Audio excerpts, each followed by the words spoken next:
Siemanko, witam Was wszystkich w odcinku Q&A. Dostałem bardzo dużo pytań, dostawałem wcześniej po pierwszych 3 odcinkach bardzo dużo pytań, więc stwierdziliśmy, że warto taki odcinek Q&A zrobić i odpowiedzieć na najważniejsze pytania. A zanim zaczniemy, tutaj zrobię robotę dla montażysty. Jest bardzo dużo wyświetleń bez subskrypcji, więc jeśli oglądacie, to zasubskrybujcie. Myślę, że te numerki pomogą nam w niektórych negocjacjach, które później mogą się przełożyć na coś fajnego dla Was, bo myślę, że coś fajnego możemy z tego wyrzeźbić i nic, zapraszam do oglądania. Co skłoniło Cię do prowadzenia vlogów o swoim procesie rehabilitacji? Ten pomysł miałem już bardzo długo, bo pomysł zrodził się podczas mojej pierwszej kontuzji. Szukałem po prostu informacji na temat kontuzji, szukałem informacji na temat tego urazu, ale nie znalazłem ich. Nie było ich na polskim YouTubie, nikt tego nie zrobił, więc już wtedy miałem pomysł, że może zrobię to ja. Ale wtedy jeszcze miałem coś takiego, że po prostu gdzieś to zeszło na dalszy plan. Nie myślałem o tym, żeby zacząć to pokazywać, po prostu myślałem, żeby jak najlepiej wrócić, jak najszybciej wrócić do gry. Za drugim razem już ten proces myślowy jest trochę bardziej na spokojnie, więc stwierdziłem, że jeśli teraz tego nikt nie zrobił, nie zrobił, co mnie bardzo dziwiło, no to zrobię to ja i tak tu jesteśmy. Jaki był i czy był nadzór klubu przy operacji rehabilitacji? Oczywiście ten nadzór jest, to jest też bardzo częste pytanie, które dostaję od Was. Co z moim klubem? No bo jestem zawodnikiem holenderskiego klubu. Oczywiście mój klub nadzoruje wszystko, dostaje raporty. Też klinika, którą wybrałem, była sprawdzana przez lekarzy w klubie, była weryfikowana. Też lekarz klubowy rozmawiał z doktorem Andrzejem, który mnie operował. Wszystko było jakby uzgadniane, wszystko było wcześniej przemyślane. I to nie jest tak, jest tak, że ja mogłem sobie wybrać miejsce operacji i późniejszej rehabilitacji, ale no nie mogłoby to być jakaś piwnica gdzieś w czyimś bloku, tylko po prostu to musi być certyfikowane, stać na jak najwyższym poziomie i po prostu po weryfikacji mojego klubu i po rozmowach mojego klubu z tym miejscem klub się na to zgodził. Też ze względu na to, że to już niestety mój drugi raz i ja za pierwszym razem też tutaj chłopaków się rehabilitowałem, no to klub po prostu mi zaufał i powiedział, że za pierwszym razem było ok, no to za drugim razem też tak powinno być i jak na razie jest bardzo dobrze. Czy po wyleczeniu kontuzji planujesz dalej nagrywać? To jest taka kwestia, że na razie nie wychodzę swoimi planami aż tak daleko, bo jednak ta kontuzja będzie trwała przez kilka najbliższych miesięcy. Powiedziałem, że na pewno będę nagrywał do momentu pierwszego oficjalnego meczu i to na pewno zrobię, a później zobaczymy jak ja się z tym będę czuł. Mam bardzo dużą zajawę do tego, sprawia mi to przyjemność, więc na ten moment powiem, że tak, będę nagrywał, ale może być tak, że przez ten okres już stracę do tego zajawkę i stwierdzę, że mi się nie chce, albo że po prostu mam inne rzeczy do roboty. Jak na razie mi to sprawia przyjemność, jeśli tak będzie po skończeniu tej serii z kontuzją, to wydaje mi się, że tak. Jeśli nie, to prawdopodobnie tego nie będę robił albo będę to robił z dużo mniejszą intensywnością. Mógłbyś opowiedzieć coś więcej o opasce łup? Ile Cię to kosztuje miesięcznie? Jakie parametry Ci pokazuje i czy polecasz?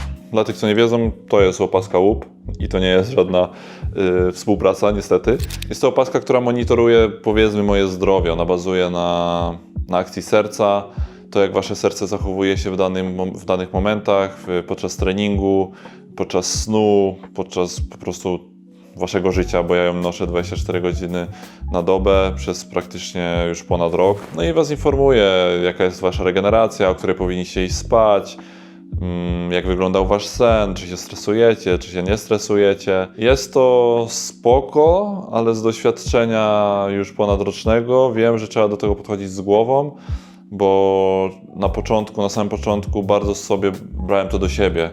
Jeśli tam ta regeneracja mi nie wychodziła zielona, tylko mi wychodziła tam żółta czy czerwona, no to już sam sobie w głowie myślałem, kurde, no to się będę źle czuła. Tak nie jest, po prostu mogłem mieć trudniejszy dzień wcześniej, jakieś większe obciążenia treningowe, dlatego regeneracja pokazywała trochę inaczej. Ogólnie polecam, ale no, radzę do tego podejść z głową i nie brać tego zero-jedynkowo, że jeśli mamy czerwone, to musimy się źle czuć, bo tak nie jest. Ile to kosztuje? Z tego co pamiętam, przy ostatniej promocji świątecznej chyba 200 euro za nią zapłaciłem za roczną subskrypcję. Jak czujesz się psychicznie, jeśli chodzi o to, że nie możesz teraz grać w piłkę? Tak jak w jednych z odcinków miałem taki gorszy moment, takie po prostu momenty bywają, że jest mi smutno, gdy zaczynam myśleć o tym, albo czytać o jakichś informacjach na temat meczów, gier, transferów i tak dalej. Po prostu mam takie poczucie, że coś mnie omija. Staram się nie myśleć bardzo do przodu. Staram się myśleć po prostu z dnia na dzień. Wiem, że każdy dzień, każda minuta mnie gdzieś tam przybliża do tego, że wrócę na boisko. Ogólnie jest dobrze, ogólnie jest okej. No nie jestem jakiś zdepresjonowany czy coś, ale na pewno są takie momenty, że czuję się trochę gorzej i myślę, że to jest normalne, że każdy takie momenty ma. Czy dieta jest kluczowa po operacji? Jeśli tak, to jakich produktów najlepiej unikać? Wyszedł odcinek, jeśli chodzi o dietę, jest rozmowa z dietetykiem, jest taki powiedzmy jeden dzień ze mną, jeśli chodzi o jedzenie. Jest tam pokazane, jak jem, co powinniśmy jeść, czego nie powinniśmy jeść, a ja też jem, bo jestem człowiekiem i czasami też sobie zjem coś, czego nie powinienem. Odcinek z dietetykiem jest na kanale, myślę, że sporo wiedzy, jeśli chodzi o jedzenie. Trzymamy kciuki. Pytanie brzmi tak, czy dostałeś jakąkolwiek pomoc lub feedback z klubu, czy pomagają finansowo? Jeśli chodzi o pomoc klubu, nie mam na co narzekać, zachowują się przynajmniej według mojej opinii, według moich odczuć wzorowo, bardzo mi pomagają. Gdybym czegoś potrzebował, są na każde moje zawołanie i zachowali się w bardzo fajny sposób, tak jak i przy pierwszej kontuzji, tak teraz powiedzieli mi, że to ja mam się czuć pewnie, ja mam wybrać miejsce, gdzie chcę się rehabilitować. Oczywiście oni muszą mnie skontrolować i zatwierdzić, ale jeśli chcę się rehabilitować w Hiszpanii, będę się rehabilitował w Hiszpanii. Jeśli chcę się rehabilitować w Holandii, będę się rehabilitował w Holandii. Ja ze względu na to, że pierwsza moja rehabilitacja naprawdę wyszła bardzo fajnie, wróciłem do chłopaków po prostu do Poznania. Klub się na to zgodził i tak, jeśli chodzi o klub, no to nie powiem złego słowa, jeśli chodzi o ich zachowanie. Czy pomagają mi finansowo? Tak, mój klub opłaca wszystko. Myślę, że jest to też powiązane z ubezpieczalnią. Warto może powiedzieć, ubezpieczajcie się, bo wiem, że zawodnicy z niższych lig trochę nie podchodzą tego poważnie, ale w momencie, kiedy doznaje się tej kontuzji, no takie ubezpieczenie to jest kluczowa rzecz, bo no te operacje nie są tanie i wydaje mi się, że lepiej, nie wydaje mi się, jestem przekonany, że lepiej być po prostu dobrze ubezpieczonym i w takich momentach jak ten nie myśleć o tym, czy ja będę miał na tą operację, czy nie. Tak, w moim przypadku ja jestem bardzo dobrze ubezpieczony, to znaczy bardziej chyba to działa przez to, że klub jest ubezpieczony i klub jakby pokrywa wszystko, wszystkie moje koszty, wszystko co jest związane z operacją, rehabilitacją, za wszystko płaci klub. Jestem bardzo uprzywilejowany, jeśli chodzi o to, bo mogę sobie wybrać bardzo dobrych specjalistów, najlepszych w Polsce i tak naprawdę ja z mojej kieszeni za to nie zapłacę nic. Jeśli było kto za to płaci, to teraz możemy powiedzieć, ile za to płaci, bo to jest chyba taki wątek, pytanie, które najczęściej gdzieś tam do mnie dochodziło, ile taka kontuzja kosztuje, ile taka rehabilitacja kosztuje, wszystko związane dookoła. No, tych kosztów jest sporo. Pierwsza operacja, moja operacja kosztowała mnie 28,5 tysiąca złotych. Jest to koszt operacji, koszt hospitalizacji, czyli czasu, który ja tam byłem. Te koszty mogą się różnić ze względu na to, jakich metod i ile materiału używa lekarz operujący. Jeśli jest tego więcej, no to koszty oczywiście są większe, bo te wszystkie rzeczy, które tam są używane, kosztują.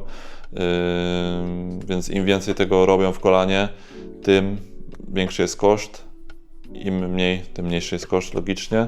Moja operacja też była droższa ze względu na to, że to była rewizja, czyli druga operacja tego samego kolana. Jeśli to jest pierwsza operacja, to te koszty chyba są troszkę mniejsze. Cennik kliniki jest bodajże na stronie internetowej, więc tam też możecie sobie zobaczyć. W moim przypadku kosztowało to tyle, ale też jest sporo kosztów pobocznych. Oczywiście za wynajem mieszkania no nie będę tego wliczał, chociaż też mógłbym, no ale to jest kwestia indywidualna. Do tego wchodzą urządzenia, które widzieliście na moich odcinkach, czyli szyna CPM. Szyna CPM CPM. Kupno jej, ona jest horrendalnie droga, tam kosztuje chyba z 25 000. Oczywiście ja jej nie kupowałem, tylko ją wypożyczałem. Możecie praktycznie chyba w większych miastach wypożyczyć takie szyny. To kosztuje bodajże 38 zł dziennie. Game Ready. Ja Game Ready mam swoje.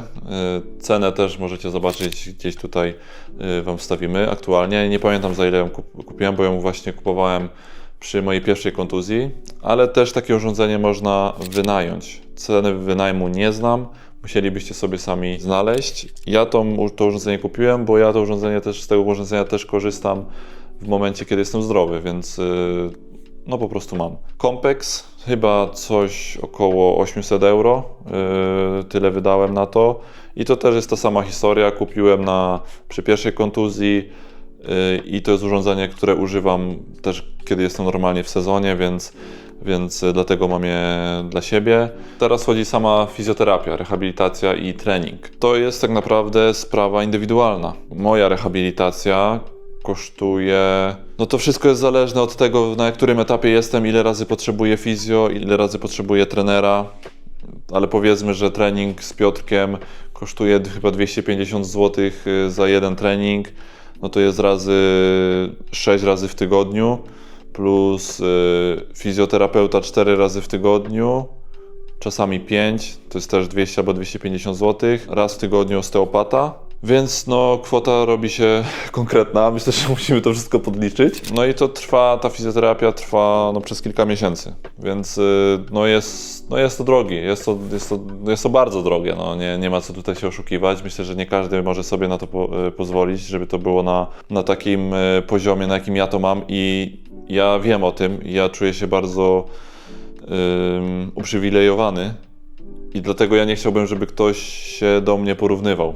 Że ja dostawałem na przykład wiadomości po ostatnim odcinku, że ty po 4. dniu czy 3. dniu już tak nogę unosisz do góry, albo tego typu porównywanie się nie ma sensu kompletnie, bo ja zostawiam tu bardzo dużo pieniędzy, jestem otoczony specjalistami, mam wszystko to, co jest potrzebne i to jest moja praca i tak naprawdę ja za to, że się rehabilituję, tak naprawdę paradoksalnie mam płacone, więc nie ma sensu, żeby ktoś się porównywał. Możecie te materiały brać jako tam jakiś taki lekki przewodnik, jako ciekawostkę, coś podłapać z mojej rehabilitacji do siebie, ale nie bierzcie tego w 100% i nie porównujcie się do mnie, bo to kompletnie nie ma sensu i to, że ja w 4. dniu mogę podnieść nogę, a ty w 10. nie, to też nie znaczy, że to jest źle i że zrobisz coś złego.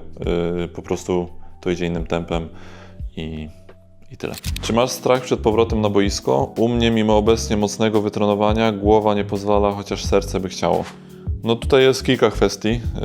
Pierwsza, mam swojego psychologa, więc z psychologiem nad tym będziemy w sumie pracować, bo za pierwszym razem nie miałem psychologa, teraz współpracuję z psychologiem. Pracujemy tak, że po prostu robimy krok po kroku. Ja też, to była też trochę moja decyzja, nie chcę wychodzić jakoś nie wiadomo jak daleko jakby głową w przyszłość. Jestem przekonany, że teraz będzie mi dużo łatwiej ze względu na pierwszą kontuzję, ponieważ za pierwszym razem wszystko było ok i jakby już to przeżyłem, wiem czego się spodziewać i podchodzę do tego tak, że jeśli ja robię wszystko na 100%, nie mam sobie nic do zarzucenia, jeśli chodzi o ten okres rehabilitacyjny, to po prostu później ta pewność mentalna z tym idzie. Oczywiście nie jesteśmy robotami i jak pierwszy raz wychodzę na boisko, wychodziłem wtedy, pamiętam, że pierwszy na przykład sparring graliśmy na drużynę amatorską, no to czułem się jakbym miał wychodzić grać na Real Madryt. To jest normalne, wydaje mi się. I ja takie odczucia też miałem, że nawet nie, że się bałem, tylko taka ekscytacja. I oczywiście gdzieś tam te pierwsze treningi z drużyną, pierwsze kontakty z przeciwnikiem, no to jest, nie wiem czy to strach, czy taki niepokój, ale no wydaje mi się, że po prostu z każdą kolejną jednostką, z każdym kolejnym kontaktem, no przynajmniej w moim przypadku ta głowa zapominała o tym, że miałem tę kontuzję. Czy jest Ci łatwiej przechodzić drugi raz cały proces rehabilitacji? I tak, i nie. Dlaczego jest mi łatwiej? Bo już to przechodziłem. A dlaczego jest mi trudniej? Bo już to przechodziłem. Wiem, co mnie czeka, więc dlatego jest mi łatwiej, ale wiem, że to nie jest łatwe, więc dlatego jest mi trudniej, jeśli zrozumieliście, o co mi chodzi. Jak wygląda Twój plan dnia? Jak spędzasz czas, wolny, gdy nie możesz trenować. Mój plan dnia, codziennie mam trening, codziennie mam fizjo i czasami w ten sam dzień jeszcze mam osteopatę. I to też jest bardzo dynamiczne i zmieniające się z momentem mojej rehabilitacji, bo zaraz będę chodził na basen. Jak już zacznę obciążać operowaną nogę, no to tych treningów będzie więcej, bo teraz tak naprawdę trenuję zdrową nogę i górne partie ciała. A jak już będę trenował operowaną nogę, no to tych treningów będzie znacznie więcej, więc 6 razy w tygodniu po 2 jednostki chyba na siłowni, więc to wszystko się zmienia. Na ten moment mam jeden trening, rano jem śniadanie, jeśli tak chcecie to chronologicznie wiedzieć, to rano jem śniadanie, później idę albo na trening, on trwa powiedzmy 2 godziny, później od razu mam fizjo i po fizjo wracam do domu i robię to, co widzieliście w poprzednich odcinkach, czyli sam robię swoje ćwiczenia albo używam tych urządzeń, o których mówiłem. A w wolnym czasie, w tym momencie, kiedy jeszcze chodzę o kulach, oglądam seriale, gram na PlayStation. Właśnie niedawno przyszedłem God of War, zacząłem teraz GTA 5 i od niedawna, kiedy mamy trochę większy zakres i mogę grać na komputerze, gram w Counter Strike'a z kolegami i w Pummel Party. Czasami też streamuję na Twitchu, więc w sumie sam siebie mogę zareklamować. Tutaj macie link do Twitcha. Streamuję zazwyczaj w niedzielę po odcinku, tak żeby też omówić z widzami odcinek. Wtedy też jest spoko opcja dla Was, żeby mi zadać pytanie, bo wtedy jest powiedzmy 35 osób na live, więc te pytania jakby widzę live i od razu na nie odpowiadam, więc zapraszam też na Twitcha. Mam pytanie, ile miałeś szwów na szytej łąkotce? Bo zdziwiło mnie, że masz już taki zakres ruchu aż 90 stopni. Jestem drugi tydzień po operacji, mam 5 szwów i 2 implanty na łąkotce i zabronili mi zginać do 2 tygodni powyżej 30 stopni. I to jest ta sama kwestia, którą ja już na samym początku mówiłem. Nie porównujcie się do mnie, bo każde kolano jest inne, każda operacja jest inna, każde zalecenie może być inne. Ja mam inne zalecenia, ty masz inne zalecenia, mam inaczej pewnie szyte te łąkotki w innym miejscu, ja mam róg łąkotki, korzeń łąkotki, ty masz w innym miejscu ją operowaną i szytą. Nie czuj się źle z tym, że ja mam teraz taki zakres, czy wtedy na tym filmiku miałem taki zakres, a ty w tym samym momencie nie miałeś takiego zakresu, bo po prostu jesteśmy w całkiem innym momencie i całkiem inne operacje mieliśmy. Mimo że takie same, to one mogą się znacznie różnić. Tak jak już mówię, to któryś raz nie porównujcie się, bo to nie ma sensu. Czy koledzy z zespołu wiedzą, że nagrywasz? Nie tylko koledzy z zespołu wiedzą, wie też mój trener, wie też doktor, wszyscy w klubie, wiedzą też koledzy z branży, że tak powiem, inni piłkarze. No wiedzą praktycznie wszyscy, jeśli chodzi o piłkę.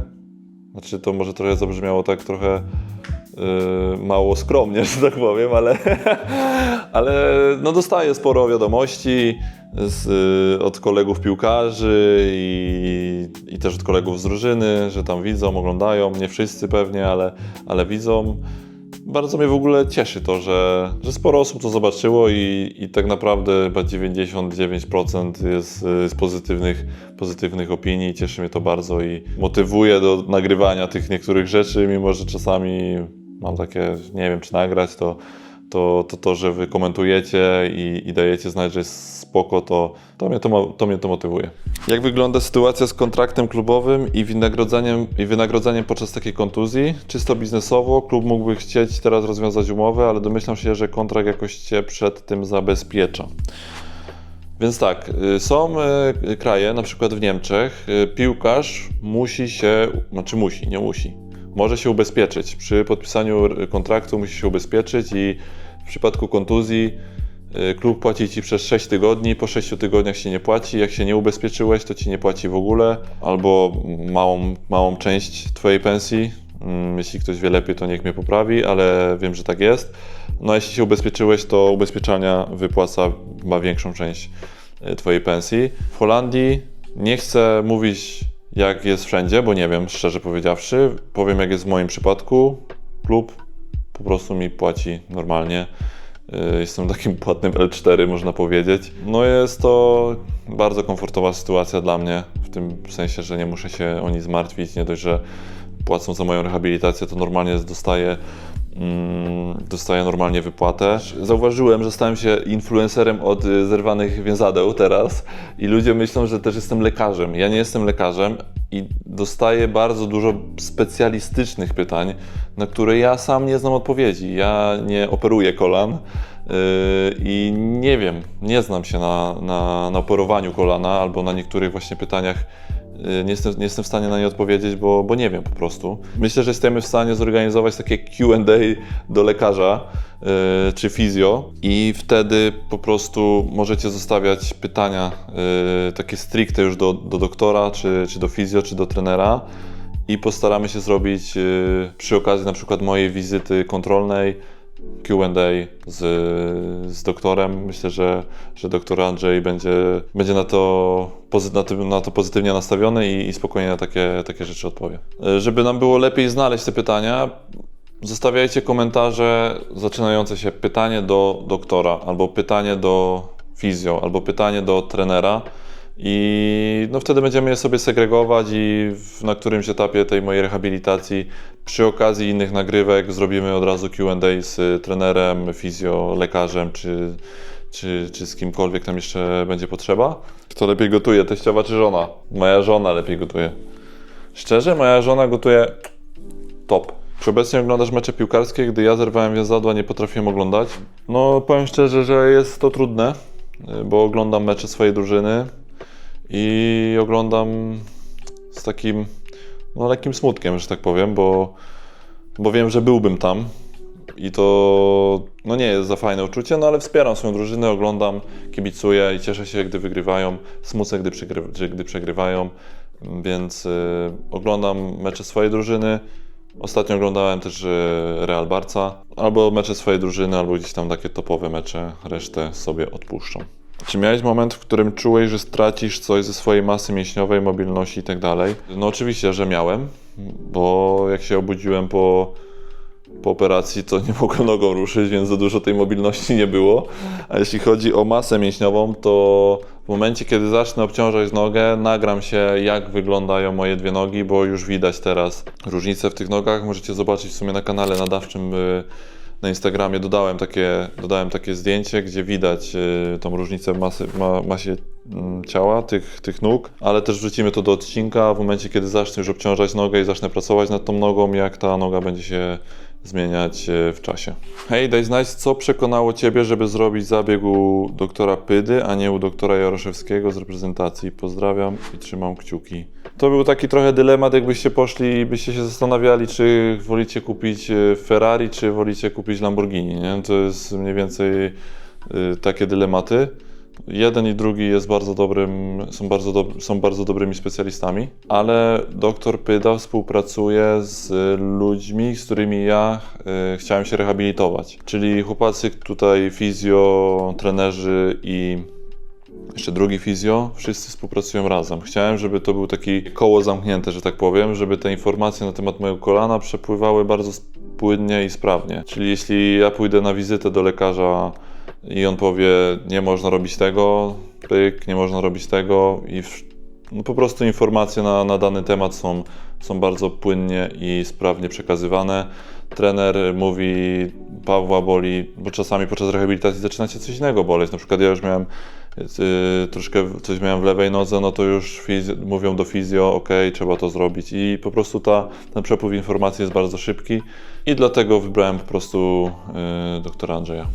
Dziękuję Wam bardzo. Jeśli będą pojawiać się jakieś kolejne inne pytania na tym kanale, do czego Was zapraszam, żebyście zostawiali komentarze, pytali się mnie o różne rzeczy. To też nie muszą być rzeczy związane z rehabilitacją, mogą być też rzeczy lifestyle'owe, które Was gdzieś tam interesują. To raz na jakiś czas taki odcinek gdzieś pomiędzy tymi normalnymi odcinkami będzie się pojawiał. Dziękuję Wam za Wasze pytania, dziękuję Wam za oglądanie tych materiałów, za lajki, suby, ale jak każdy youtuber proszę ich o więcej i więcej, więc nie zapomnijcie o lajku, komentarzu i wszystkiego dobrego Wam życzę.